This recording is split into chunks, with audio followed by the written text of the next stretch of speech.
Hello' guys, মোৰ চেনেলটো নতুন, প্লিজ সকলোৱে ছাবস্ক্ৰাইব কৰিব, লাইক কমেণ্ট এণ্ড শ্বেয়াৰ কৰিব। আজি আমি এটা বিষয় লৈ আলোচনা কৰিম। এই বিষয়টো নতুন নহয়, কৰোণা ভাইৰাছ। আপোনালোকে নিশ্চয় শুনিছে এই ভাইৰাছৰ বিষয়ে। এই কৰোণা ভাইৰাছে এতিয়া বিশ্বব্যাপী গৈ আছে। এই কৰোণা ভাইৰাছে এক মহামাৰী ৰূপ ধাৰণ কৰিছে, সকলোৱে জানে।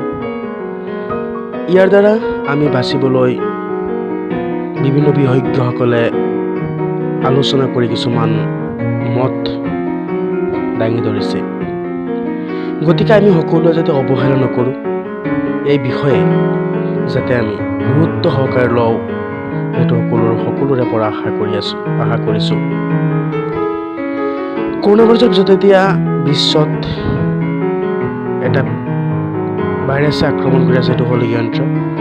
এইটো য়ন চহৰত ধৰা পৰিছে, এজন লোকৰ মৃত্যু হৈছে বুলি চীনে উল্লেখ কৰিছে। গতিকে আমি বীজাণুমুক্ত হ'বলৈ হ'লে যে আমি হাতখন চাবোনেৰে ভালদৰে ধুব লাগে আৰু কাপোৰখন পৰিষ্কাৰ কৰিব লাগে আৰু খোৱা বস্তুৰ ওপৰতো তীক্ষ্ণ নজৰ ৰাখিব লাগে আৰু পৰিষ্কাৰ পৰিচ্ছন্ন হৈ থাকিব লাগে। আৰু আমাৰ দেশৰ চৰকাৰে যি পদক্ষেপ গ্ৰহণ কৰিছে, চৰকাৰৰ লগতে আমিও যে সহায় সহযোগিতা আগবঢ়াব লাগে।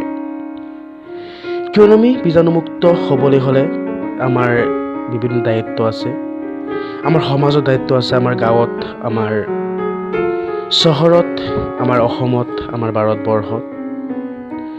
গতিকে আমি অসমীয়া হিচাপে যাতে এই কথাবোৰ শ্বেয়াৰ কৰোঁ, কমেণ্ট শ্বেয়াৰ কৰোঁ আৰু সকলোৰে লগতে আমি যাতে সঠিক পৰামৰ্শ দিওঁ। যিয়ে নাজানে তেওঁলোকক যাতে ভালদৰে আমি বুজাই দিওঁ, এইটো সকলোৰে পৰা কামনা কৰিছোঁ। আৰু আপোনালোকে অলপ চকু ৰাখক, এই বীজাণুবিধৰ পৰা মুক্ত পাবলৈ ঘৰৰ পৰা ওলাই নাযাব আৰু আপোনালোকৰ বন্ধুবৰ্গৰ পৰা আপোনালোকে হাতবোৰ আগবাঢ়ি নিদিব। গতিকে সকলোকে শান্তি কামনা কৰিম।